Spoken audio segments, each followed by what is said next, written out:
10 dias de oração. Sexto dia. Vencendo a ameaça à consciência. Apocalipse 13, versículo 8 diz: E ela será adorada por todos os que habitam sobre a terra, aqueles que, desde a fundação do mundo, não tiveram os seus nomes escritos no livro da vida do Cordeiro que foi morto. O mundo ocidental em que vivemos é sem dúvida contraditório. Ao mesmo tempo que exalta um tipo de vida e conduta, questiona as ações de outras perspectivas que promovem diferentes visões sobre a família e a ética. Tudo isso sob o pretexto da chamada tolerância cultural, que no fim das contas é ironicamente intolerável. Por trás dessa tolerância intolerante, esconde-se o desejo de impor pela força um ponto de vista que, na maioria dos casos, contradiz o relato bíblico. O livro do Apocalipse, por sua vez, nos diz que no final dos tempos, o ponto em discussão estará ligado à lei de Deus, principalmente à adoração divina. Embora esse tempo ainda não tenha chegado, podemos ver o surgimento de casos, como os já mencionados, que retratam as pressões da sociedade sobre o que o crente acredita e prega. Hoje estudaremos o capítulo 13 do Apocalipse e procuraremos retratar as circunstâncias e os personagens dessa parte final da história deste mundo. Apocalipse 12, versículo 17 a 13, versículo 18. A adoração da besta e do dragão. Apocalipse 12, versículo 17 a 13, versículo 10. João informa que o dragão, identificado como a antiga serpente que se chama Diabo e Satanás, Apocalipse 12, versículo 9, foi fazer guerra contra o povo remanescente, os que guardam os mandamentos de Deus e têm o testemunho de Jesus. Apocalipse 12, versículo 17. Da mesma forma que o dragão tentou destruir Jesus por meio de Herodes, quando Jesus ainda era uma criança, Apocalipse 12, versículo 4 e Mateus 12, versículos 13 e 18. O dragão também usará duas bestas para realizar seus propósitos contra o resto da descendência da mulher. Apocalipse 12, versículo 17, 13, versículo 1 e 11. A primeira besta que João viu subir do mar tinha 7 cabeças e 10 chifres, e era semelhante a um leopardo, com pés como os de um urso e boca como de um leão. Apocalipse 13, versículo 2. A fisionomia desta besta nos lembra as bestas de Daniel 7, que também saem das águas. Daniel 7, versículos 2 a 7. É importante observar que a ordem das bestas em Apocalipse é apresentada de forma inversa, pois o primeiro animal em Daniel é um leão, seguindo por um urso, um leopardo e uma besta indescritível, com 10 chifres. Daniel 7, versículos 2 a 7. Considerando que as bestas estão em paralelo com os metais de Daniel 2, versículos 36 a 40, é biblicamente correto afirmar que essas bestas representam os impérios que surgiriam de Babilônia, leão, a Roma, besta indescritível. É importante observar que o que João vislumbra primeiro são as cabeças e os chifres, o que significa que João está localizando historicamente o surgimento dessa besta na época do Império Romano. No entanto, por causa das características da besta e de seu comportamento, é importante observar que João não tem em mente o poder imperial romano, mas especificamente o poder papal. Apocalipse 13, versículos 5 a 7. É possível argumentar isso porque as características que descrevem o comportamento da besta que emerge do mar se assemelha ao comportamento do chifre pequeno descrito em Daniel. Ambos abrem a boca com insolência. Daniel 7, versículo 8, versículo 20, Apocalipse 13, versículos 5 e 6. Guerreiam contra os santos. Daniel 7, versículo 21 e Apocalipse 13, versículo 7. E atacam a função e o significado do santuário celestial. Daniel 8, versículo 11 e Apocalipse 13, versículo 6. O novo elemento que João acrescenta, contudo, é o fato de que uma das cabeças da besta é ferida de morte. Apocalipse 13, versículo 3.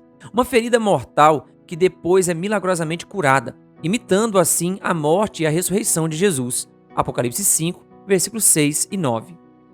Isso também pressupõe que o dragão identificado como Satanás, Apocalipse 12, versículo 9, pretende tomar o lugar de Deus e, assim, realizar o desejo que o levou a ser expulso do céu, ser como o Altíssimo. Isaías 14, versículo 14. Portanto, essa primeira besta procura imitar Jesus Cristo, pois é adorada ao lado do dragão. Apocalipse 13, versículo 4. Assim como Jesus e o Pai são um, João 10, versículo 30, e são adorados pelas hostes celestiais. Apocalipse 4, versículo 10 e 5, versículos 9 a 14. O conflito de intolerância religiosa que se aproxima girará em torno da adoração exigida pela besta e da verdadeira adoração exigida por Deus. Êxodo 20, versículo 3 a 6. Os remanescentes que guardam os mandamentos de Deus, Apocalipse 12, versículo 17, sabem que a lei de Deus ordena adorar somente a Deus e considerar todas as outras devoções como falsas. Êxodo 20, versículos 3 a 6, Deuteronômio 6, versículo 13 e Mateus 4, versículo 8 a 10. Devemos estar preparados e eliminar hoje os falsos ídolos que possam estar povoando nosso coração. Esses ídolos modernos podem assumir muitas formas, e é dever de cada um de nós reconhecê-los e removê-los de nossa vida. Ao fazer isso, estaremos preparados quando a batalha se intensificar e nossa vida estiver sendo testada. Vale a pena destacar que a ferida mortal que foi infligida à besta ainda não foi completamente curada. Apocalipse 13, versículo 3. Sabemos disso por pelo menos duas razões. Por um lado, ainda não vemos a terra se maravilhando e indo atrás da besta. Apocalipse 13, versículo 5. Por outro lado, ainda não chegou o momento em que ele será adorado por todos os que habitam sobre a terra, aqueles que, desde a fundação do mundo, não tiveram seus nomes escritos no livro da vida do Cordeiro que foi morto. Apocalipse 13, versículo 8. No entanto, temos certeza de que em algum momento essa cura milagrosa ocorrerá e de que esse dia não está muito distante. Sabemos disso, pois assim como a profecia não deixou de predizer que a besta seria ferida, e ela se cumpriu, também temos certeza de que sua cura certamente ocorrerá em algum momento futuro. Em meio ao surgimento das duas bestas, João faz uma pausa e nos diz que alguns serão levados cativos e morrerão. Apocalipse 13, versículo 9. Esse parêntese, no entanto, não tem a intenção de nos fazer desanimar, mas de nos encorajar. Aqui está a perseverança e a fidelidade dos santos. Apocalipse 13, versículo 10. Ou seja, em meio à aflição, os justos perseveram e vencem por meio da fé. O cordeiro, o dragão e a marca da besta. Apocalipse 13, versículos 11 a 18. A segunda besta que João agora vê surgindo da terra, Apocalipse 13, versículo 11, é o próximo agente que o dragão usará para destruir o remanescente. Apocalipse 12, versículo 17. Essa besta tinha 2 chifres, parecendo cordeiro, mas falava como dragão. Apocalipse 13, versículo 11. O que é diferente dessa besta, em comparação com a primeira, é que seu objetivo é fazer com que os habitantes da terra adorem a besta do mar. Apocalipse 13, versículo 12. Isso significa que, assim como a primeira besta parodia a figura de Jesus, a segunda besta falsifica a atuação do Espírito Santo. Em outras palavras, a segunda besta finge ser o Consolador. João 14, versículo 16, versículo 26, 15, versículo 16 e 16, versículo 7. O Espírito da Verdade, que dele procede e que testifica de Jesus. João 15, versículo 26. Consequentemente, e depois de ter revelado os personagens acima, é hora de observar que o Apocalipse expõe a existência de uma falsa trindade. Enquanto o dragão imitaria o pai, a besta marinha imitaria o filho, e a besta terrestre imitaria o Espírito Santo.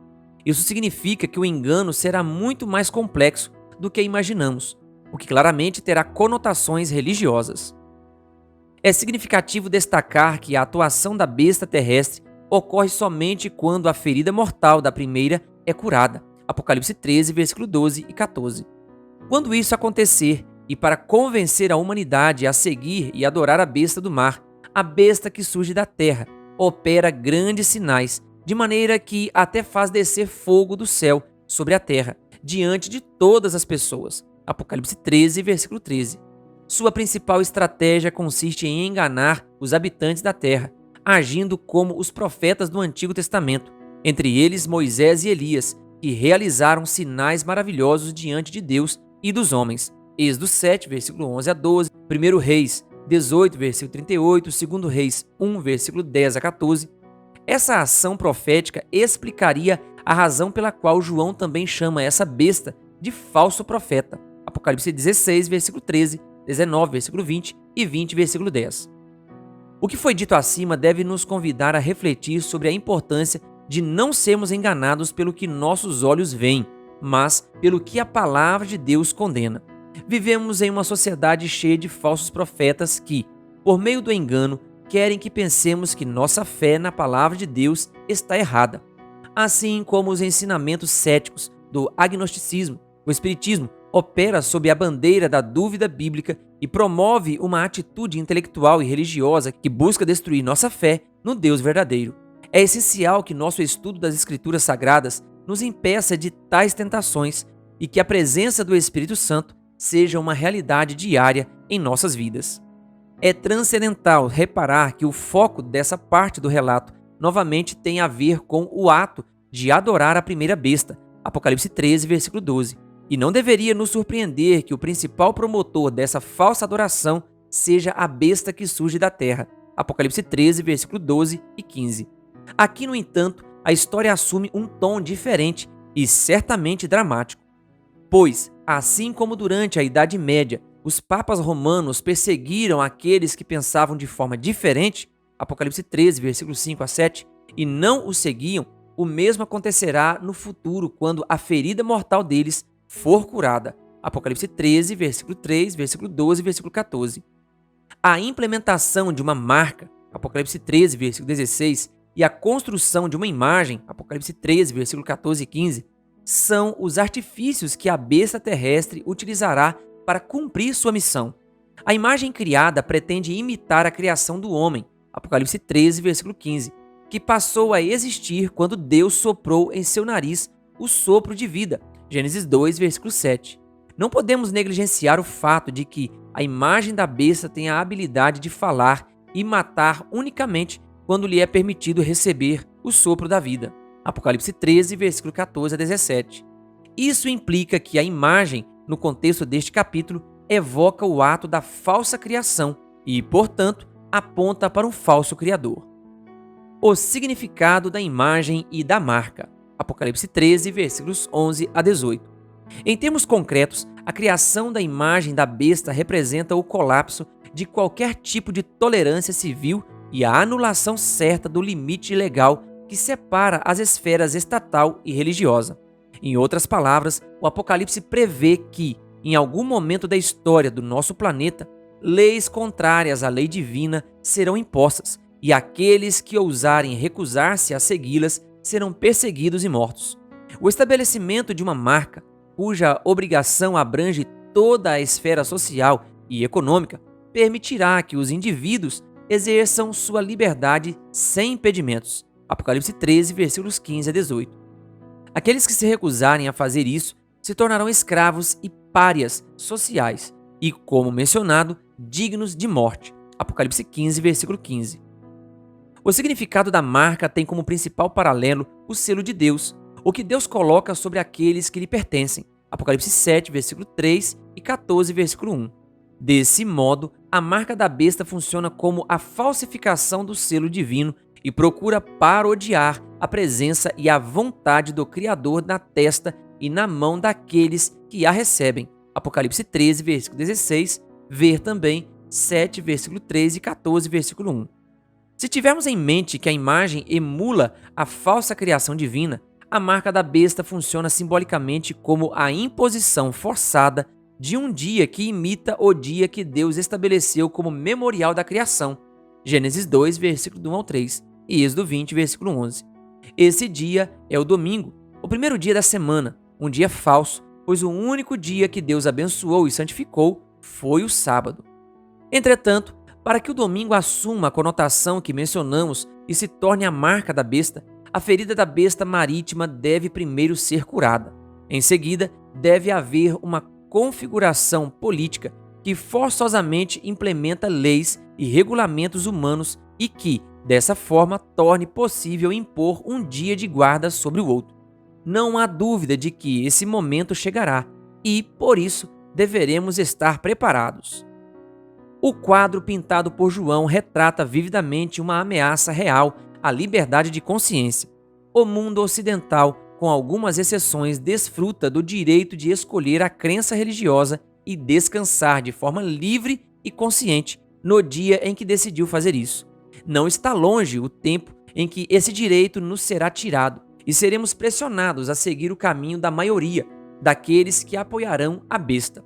Não tenhamos medo, pois a promessa de Jesus é clara.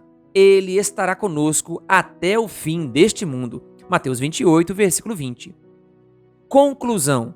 O diabo, simbolizado pela imagem de um dragão no Apocalipse, empregará dois agentes para destruir os remanescentes. O primeiro, uma besta que surge do mar, imita Jesus e busca adoração. O segundo, a besta terrestre, emula o Espírito Santo e promove a adoração da besta que surge do mar. A estratégia usada para realizar seus planos tem a ver com a criação e imposição de verdades satânicas, que procuram infringir a liberdade de consciência. Convite. Não está longe o dia em que os homens e mulheres que compõem o remanescente serão forçados a escolher entre a lei de Deus e a lei dos homens. Como memorial da criação, o sábado estará no centro do debate e serão os membros do remanescente que mostrarão ao mundo a importância e o valor do sábado. Convido você a orar para que nesse dia possamos permanecer firmes e fiéis ao Deus Todo-Poderoso e que não esqueçamos que o propósito do diabo é enganar, dentro do possível, até os escolhidos. Mateus 13, versículo 22.